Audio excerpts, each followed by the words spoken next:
Hello दोस्तों, welcome to arts वाला। स्वागत है आप सभी का आज के इस नए वीडियो में। आज हम लोग देखने वाले हैं हिंदी ग्रामर का वर्ण विचार, जिसका लेक्चर नंबर ये 2 होगा। इससे पहले हम लोगों ने लेक्चर नंबर 1 देख चुके हैं, जिसमें मेनली हम लोग कॉन्सेप्ट को देखते हैं। उसके बाद ये जब कॉन्सेप्ट वाला वीडियो हो जाएगा, उसके बाद नेक्स्ट हम इस चैप्टर से रिलेटेड ऑब्जेक्टिव का प्रैक्टिस करेंगे। तो आप लोग पहले ये कॉन्सेप्ट जरूर समझ लीजिएगा, उसके बाद आप जहां कहीं से भी ऑब्जेक्टिव का प्रैक्टिस कीजिएगा, आप लोगों से एक भी क्वेश्चन नहीं छूटेगा। तो चलिए शुरू करते हैं। ये हमारा पार्ट 2 है। अगर आप लोग पार्ट 1 नहीं देखे हैं तो उसका प्लेलिस्ट भी मैंने चैनल पे बना दिया है। हालांकि इसका लिंक मैं डिस्क्रिप्शन में भी डाल दूंगा, वहां से भी देख सकते हैं। हालांकि चैनल में प्लेलिस्ट बना हुआ है, वहां से आप लोग प्रत्येक टॉपिक को चैप्टर वाइज देख सकते हैं। तो चलिए हम शुरू करते हैं। तो देखिए, वर्ण का हो गया था, मतलब उसके बाद है जो वर्ण 2 प्रकार के होते हैं। कौन कौन? तो पहला होता है स्वर वर्ण और दूसरा होता है व्यंजन वर्ण।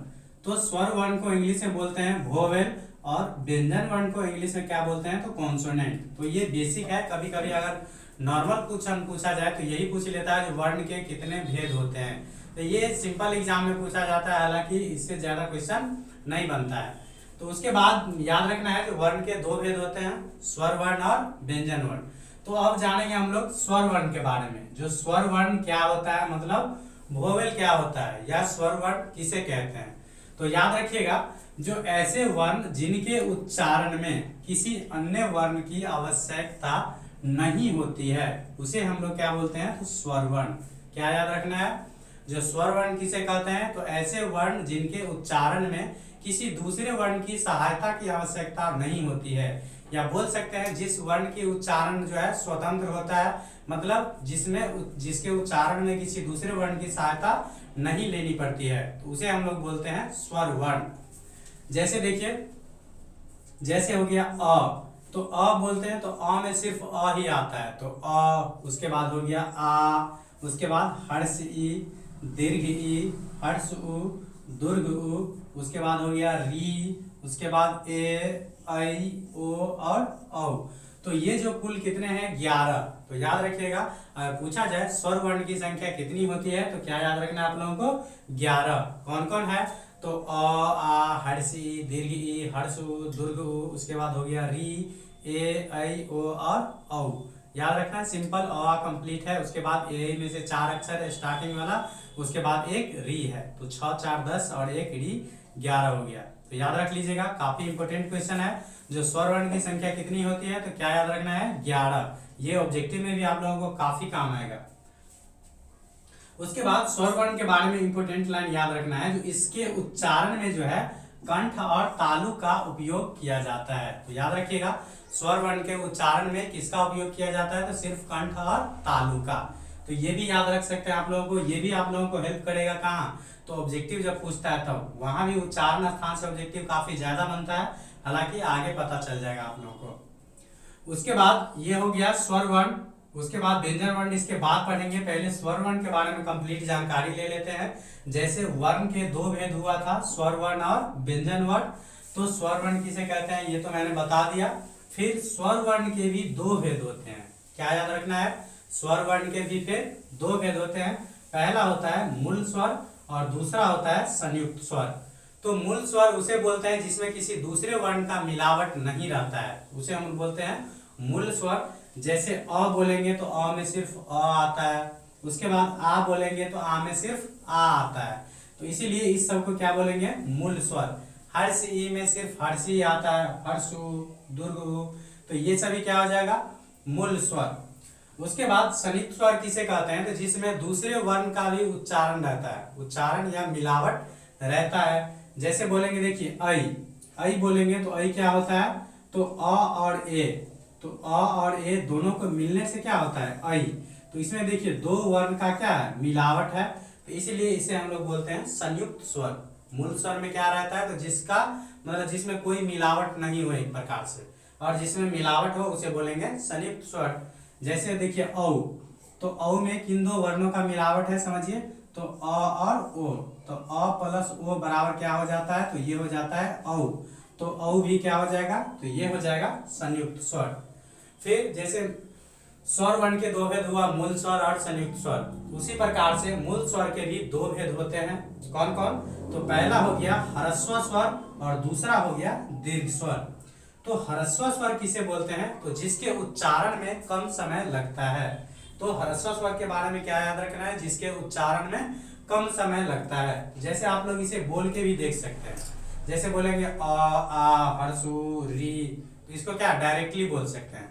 लेकिन इसी में मान लीजिए आपको आ बोलना है तो डायरेक्ट आ बोल के नहीं निकल सकते, बोलेंगे आ, उसमें क्या मतलब जोड़ दिया जाता है। जोड़ देने का मतलब क्या होगा? इससे दुगुना समय इसमें लगेगा, इसके उच्चारण में। मतलब दीर्घ स्वर के उच्चारण में जो है क्या होता है, तो ह्रस्व से डबल टाइम लगता है इसमें। जैसे बोलेंगे दीर्घ ई, उसमें जोर देना पड़ता है, डायरेक्ट दीर्घ ई का के नहीं निकल सकते हैं। उसी प्रकार होगा दुर्घ उ, जैसे ए बोलेंगे तो ए, ऐ, ओ, औ, तो इसमें क्या होता है, तो ह्रस्व की अपेक्षा जो है इसमें डबल टाइम लगता है। तो याद रखिएगा ह्रस्व स्वर की संख्या कितनी है? तो 4, और दीर्घ स्वर की संख्या कितनी है? तो 7।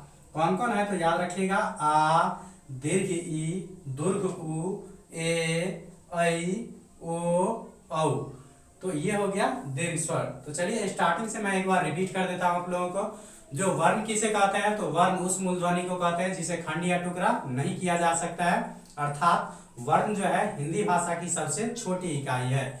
जैसे क्या बोलेंगे? जैसे बोलेंगे मान लीजिए अ, जैसे बोलेंगे अ हो गया, उसके बाद क हलंत बोलेंगे, ख हलंत बोलेंगे, तो ये सभी क्या हो जाएंगे? वर्ण हो जाएंगे। उसके बाद वर्ण के दो भेद थे, स्वर वर्ण और व्यंजन वर्ण। तो स्वर वर्ण किसे कहते हैं? तो जिसके उच्चारण में किसी दूसरे वर्ण की सहायता नहीं ली जाती है, उसे बोलेंगे स्वर वर्ण। और व्यंजन वर्ण में क्या होगा? तो स्वर वर्ण का सहायता लिया जाएगा। तो ये मैं इसके बाद बताने वाला हूँ व्यंजन वर्ण। उसके बाद हिंदी वर्णमाला में जो है पता होगा आप लोगों को 52 लेटर होते हैं टोटल। उसमें से बताया था मैंने 11 स्वर होते हैं, 33 व्यंजन होते हैं, उसके बाद 2 अयोगवाह होता है। तो ये सभी मैंने बताया, तो उसे शॉर्ट टाइम में एक बार मैंने रिवीजन करवाने का प्रयास किया हूँ। तो चलिए इसके बाद देखते हैं हम लोग व्यंजन वर्ण। तो देखिए उसके बाद नेक्स्ट हमारा है व्यंजन वर्ण। तो व्यंजन वर्ण को हम लोग इंग्लिश में क्या बोलते हैं? तो व्यंजन वर्ण को इंग्लिश में बोलते हैं कॉन्सोनेंट। अगर आप लोग इंग्लिश ग्रामर पढ़ते होंगे तो निश्चित रूप से आप लोगों को वोवेल और कॉन्सोनेंट के बारे में पता होगा। तो व्यंजन वर्ण जिसे हिंदी में बोलते हैं और इंग्लिश में बोलते हैं कॉन्सोनेंट। तो व्यंजन वर्ण किसे बोलते हैं? तो जिन वर्णों के उच्चारण में स्वर वर्ण की सहायता ली जाती है, उसे हम लोग क्या बोलते हैं? तो उसे बोलते हैं व्यंजन वर्ण।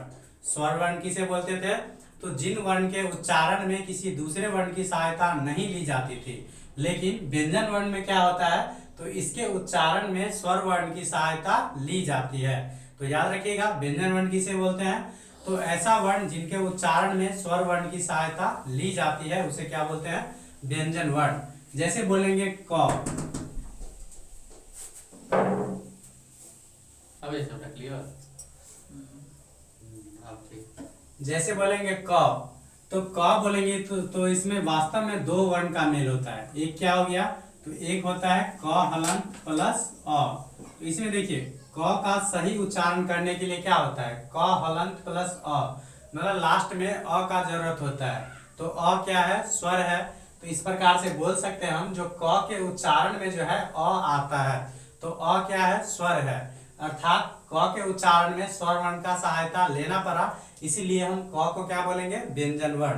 तो व्यंजन वर्ण का परिभाषा भी मैंने वही बताया है, जो ऐसा वर्ण जिनके उच्चारण में स्वर वर्ण की सहायता ली जाती है उसे क्या बोलते हैं? व्यंजन वर्ण। जैसे बोलेंगे क, उसके बाद सेम उसी प्रकार बोलेंगे ख, तो ख में भी क्या हो जाएगा? तो ख हलंत प्लस अ। तो इसके उच्चारण में भी क्या आता है? अ आता है। और अ क्या है? तो स्वर वर्ण। अर्थात ख के उच्चारण में भी क्या होता है? तो स्वर वर्ण का सहायता लेना पड़ता है, इसीलिए ख भी क्या हो जाएगा? व्यंजन वर्ण। उसके बाद व्यंजन वर्ण के जो है 3 भेद होते हैं। जैसे स्वर वर्ण के 2 भेद था, उसी प्रकार व्यंजन वर्ण के 3 भेद होते हैं। पहला हो गया स्पर्श व्यंजन, दूसरा हो गया उष्म व्यंजन, और तीसरा हो गया अंतःस्थ व्यंजन। तो स्पर्श व्यंजन क्या होता है? तो स्पर्श व्यंजन की संख्या कितनी है? तो याद रखिएगा स्पर्श व्यंजन की संख्या 25 है। अगर पूछ लिया जाए कौन कौन है, तो याद रखिएगा क वर्ग, च वर्ग, ट वर्ग, त वर्ग और प वर्ग। तो क वर्ग का मतलब क्या हो जाएगा, तो क ख ग घ अंग, ये पांचों लेटर। उसके बाद च वर्ग का मतलब क्या हो जाएगा, तो च छ ज झ य। उसी प्रकार त वर्ग का हो जाएगा त थ द ध न। उसी प्रकार ट वर्ग का मतलब क्या हो जाएगा, तो ट ठ ड ढ और न। उसी प्रकार प वर्ग का मतलब क्या हो जाएगा, तो प फ ब भ और म। तो इस प्रकार से टोटल को ऐड कीजिएगा तो टोटल कितना हो जाता है, 25। तो याद रखिएगा स्पर्श व्यंजन की संख्या कितनी है, 25। उसके बाद है उष्म व्यंजन। तो उष्म व्यंजन की संख्या भी कितनी है, तो याद रखिएगा उष्म व्यंजन की संख्या कितनी है, 4। अगर कौन कौन है ये पूछ लिया जाए तो याद रखिएगा तालव स, मूर्धन स, दंत स और ह। तो तालव स, मूर्धन स, दंत स और ह, ये 4 क्या है, तो याद रखिएगा उष्म व्यंजन। इस सब से काफी ज्यादा ऑब्जेक्टिव बनता है, तो इस सब को ध्यान पूर्वक जरूर रखिएगा, ये आप लोगों को ऑब्जेक्टिव प्रैक्टिस में काम आने वाला है। उसके बाद लास्ट हमारा तीसरा जो है ये है अंतःस्थ व्यंजन। तो अंतःस्थ व्यंजन की भी संख्या कितनी है, तो 4 है। कौन कौन, तो याद रखिएगा य र ल और व। तो इस प्रकार से हमारा ये व्यंजन वर्ण भी कंप्लीट होता है। तो चलिए नेक्स्ट जो रह गया एक पार्ट जो हो गया वर्ण और उसका उच्चारण स्थान, मतलब किस वर्ण का उच्चारण जो है किस स्थान से होता है, ये मैं नेक्स्ट वीडियो में आप लोगों को करवा दूंगा।